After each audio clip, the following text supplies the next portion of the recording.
শীতের সকালে কিংবা সন্ধ্যায় এই রকম নরম তুলতুলে সাদা ধবধবে চিতই পিঠা কার না ভালো লাগে। সাথে যদি খেজুরের ঝোলা গুড় হয় তাহলে তো আর কথাই নাই। শীতের অসাধারণ একটা রেসিপি পারফেক্ট চিতই পিঠা বাড়িতে বানানোর সহজ পদ্ধতি আপনাদের সাথে শেয়ার করছি। এই ভিডিওটি দেখলে যারা কোনো দিন বানাননি তারাও খুব সহজে বানাতে পারবেন। চাল ভিজিয়ে রাখার ঝামেলা ছাড়াই একেবারে সহজ পদ্ধতিতে কম সময়ে সাদা ধবধবে জালিদার নরম তুলতুলে তৈরি হবে। তো চলুন দেরি না করে রেসিপিটা দেখে নেওয়া যাক। পারফেক্ট চিতই পিঠা বানানোর জন্য দেখুন আমি এখানে 1 কাপ চাল নিয়েছি, ওয়েট হিসাবে 250 গ্রাম। প্রথমে এই চালটাকে 2-3 বার জল পাল্টে পাল্টে কচলে ধুয়ে নিতে হবে, এতে করে পিঠেটা সাদা ধবধবে হবে। আমি এখানে আতপ চাল নিয়েছি, নতুন আতপ। আপনারা চাইলে ঘরে থাকা সেদ্ধ চাল দিয়ে এটা তৈরি করতে পারবেন। তফাৎ শুধু একটাই, আতপ চালের পিঠেটা সাদা ধবধবে হবে আর সেদ্ধ চালের পিঠেটা একটু অফ হোয়াইট হবে, তবে নরম হবে খুব ভালো। এবার চালটাকে দেখুন খুব ভালোভাবে 3-4 বার জল পাল্টে ধুয়ে নিয়েছি। এই রকম পরিষ্কার জল বের হওয়া পর্যন্ত ধুয়ে নিতে হবে। এবার জলটাকে ছেঁকে ফেলে দিয়েছি আর এর মধ্যে দিয়ে দিচ্ছি ফুটন্ত গরম জল। এই ফুটন্ত গরম জলের মধ্যে মোটামুটি জলটা ঠান্ডা হওয়া পর্যন্ত বা 5 থেকে 7 মিনিট ভিজিয়ে রেখেছি। দেখুন চালগুলো একটু নরম হয়েছে, খুব বেশি নয়। টিপ দেওয়ার সাথে সাথেই খুব সহজে ভেঙে যাচ্ছে। 5 মিনিট ভিজিয়ে রাখলেই চলবে, এর থেকে বেশি ভিজিয়ে রাখার প্রয়োজন নেই। এবার এই চালটাকে ছেঁকে নিয়ে নেব মিক্সচার জারে। তবে আমি দুবারে পেস্ট করব, একবারে নয়। অল্প অল্প করে যদি দুবারে করা হয় তাহলে পেস্টটা খুব ভালো স্মুথ হবে। আপনারা চাইলে শিলনোড়াতেও বেটে নিতে পারেন। একবারে বেশি চাল দিলে পেস্টটা ভালো হবে না। চালটা ছেঁকে নিয়ে নিয়েছি আর এর মধ্যে দিয়ে দিচ্ছি 2 থেকে 3 টেবিল চামচ পরিমাণ জল। খুব বেশি জল একবারে দিলে পেস্টটা ভালো হবে না। অল্প অল্প করে 2-3 বার জল দিয়ে পেস্টটা করলে পেস্টটা এরকম স্মুথ হবে। দেখুন আমি দুবারে চালটাকে পেস্ট করে একটা বাটিতে ঢেলে নিলাম।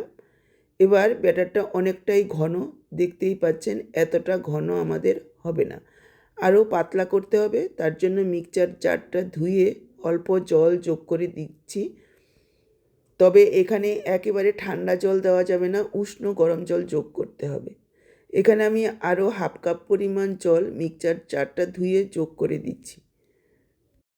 এবার নিচের ব্যাটারটা যেহেতু ঘন আর উপরে জলটা রয়েছে, খুব ভালোভাবে মিশিয়ে নিতে হবে যাতে জল আর ব্যাটার আলাদা না থাকে।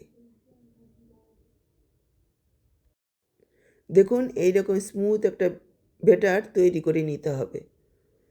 চামচের পেছন দিকটায় হালকা একটা লেয়ার হবে, দেখুন একেবারে ট্রান্সপারেন্ট। এই রকম ব্যাটারটা তৈরি করে নিতে হবে। আঙুল দিয়ে টান দেওয়ার সাথে সাথেই দেখবেন একেবারে চামচটা দেখা যাচ্ছে। এই রকম ব্যাটার তৈরি করে নিতে হবে।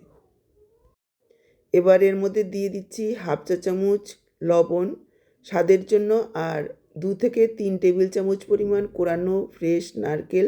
একটু নারকেল দিলে খেতে ভালো লাগবে। আপনারা যারা পছন্দ করেন না নারকেল তারা চাইলে স্কিপও করতে পারেন। শুধু লবণ দিয়েই এটা করা যাবে। এবার একটা হ্যান্ড হুইস্কারের সাহায্যে ভালোভাবে ফেটিয়ে নেব। এভাবে ফেটিয়ে নিলে কি হবে, একটু জালিদার তৈরি হবে। প্রায় 1 মিনিট মতো এইভাবে ফেটিয়ে নিচ্ছি। দেখুন প্রায় 1 মিনিট মতো ফেটিয়ে নিয়েছি। এবার এর মধ্যে দিয়ে দিচ্ছি ছোট 1 চা চামচ বেকিং পাউডার। এটা বেকিং সোডা নয়, কিন্তু বেকিং পাউডার দিয়ে দিতে হবে। এবার বেকিং পাউডারটারে খুব ভালোভাবে মিশিয়ে নিতে হবে। দেখুন বেকিং পাউডারটা মেশানোর সাথে সাথে একেবারে ফেনা ফেনা তৈরি হচ্ছে উপরে। এতে করে পিঠেটা একেবারে জালিদার আর নরম তুলতুলে তৈরি হবে। বেকিং পাউডার দেওয়ার পর আবার খুব বেশি সময় মেশানো যাবে না। মোটামুটি পাউডারটা মিশবে সেই পর্যন্তই মিশিয়ে নিতে হবে। দেখুন আমি খুব ভালোভাবে মিশিয়ে নিয়েছি। এই রকম একটা স্মুথ ব্যাটার তৈরি হয়েছে। এবার এই ব্যাটারটাকে সাইডে রেখে দিচ্ছি। এবার দেখুন একটা ছোট বাটিতে নিয়ে নিয়েছি 2 টেবিল চামচ পরিমাণ জল আর 1 চা চামচ সাদা তেল। ভালোভাবে মিশিয়ে নিতে হবে। যদিও তেল আর জল মেশে না, তারপরেও একটা ব্রাশের সাহায্যে একটু মিশিয়ে নিতে হবে। আর এদিকে নিয়েছি একটা আপ্পাম মেকার। আমি এই আপ্পাম মেকারেই তৈরি করব। আপনারা চাইলে চিতই পিঠার বানানোর মোডও পাওয়া যায়, সেটা নিয়ে নিতে পারেন। এমনকি ঘরে থাকা যে কোনো কড়াতেও বানাতে পারেন, সেক্ষেত্রে পিঠেটা একটু বড় হবে। এবার যে তেল আর জলটা মিশিয়ে নিয়েছি সেটা দেখুন এইভাবে ব্রাশ করে দিয়েছি। প্রথমে এই প্যানটাকে খুব ভালোভাবে গরম করে নিতে হবে, তারপর গ্যাসের ফ্লেমটাকে একেবারে লোতে করে তারপর ব্যাটারটাকে দিতে হবে। তাহলে কী হবে, সবগুলো পিঠা একই সঙ্গে খুব ভালোভাবে তৈরি হবে। আর যদি গ্যাসের ফ্লেমটাকে হাইতে রেখেই দেন তাহলে প্রথমে যেগুলো দেওয়া হবে সেইগুলো নিচের দিকটায় পুড়ে যাবে, আর যেগুলো শেষে দেওয়া হবে সেগুলো কাঁচা থেকে যাবে। ভালোভাবে গরম করে নেওয়ার পর গ্যাসের ফ্লেমটাকে একেবারে লোতে করে ব্যাটারটাকে দিয়ে দিতে হবে। আর দেওয়ার সময় পুরো ভর্তি করে দেওয়া যাবে না, একটু বাকি রাখবেন যাতে পিঠেগুলো ফুলে বাইরে না বেরিয়ে যায়। এবার দেওয়া হয়ে গেলে ঢাকা দিয়ে দিতে হবে জাস্ট 2 থেকে 2.5 মিনিটের জন্য। দেখুন প্রায় 2.5 মিনিট পর ফিরে এসেছি। একটা চামচের পেছন দিকটা দিয়ে এভাবে একটু নাড়া দিলেই সবগুলো খুব সহজেই উঠে আসবে। নিচের দিকটা একটু হালকা লালচে করে ভাজলে কি হয়, একটু মুচমুচে ভাব হয়, খেতে ভালো লাগবে। আপনারা যদি এই লালচে ভাবটা না চান তাহলে 2 মিনিটের মাথায় তুলে নিতে পারেন, একেবারে সাদা ধবধবে হবে। এবার হালকাভাবে এইভাবে নাড়া দিয়ে তুলে নিয়েছি, দেখলেন তো কতটা সহজে সবগুলো পিঠে উঠে গেল। প্রথমগুলো উঠিয়ে নেওয়ার পর আবার একটু ব্রাশ করে দিতে হবে তেল আর জলটাকে, তারপর গ্যাসের ফ্লেমটাকে লোতে রেখে আবারও এইভাবে ব্যাটারটাকে দিয়ে দিতে হবে।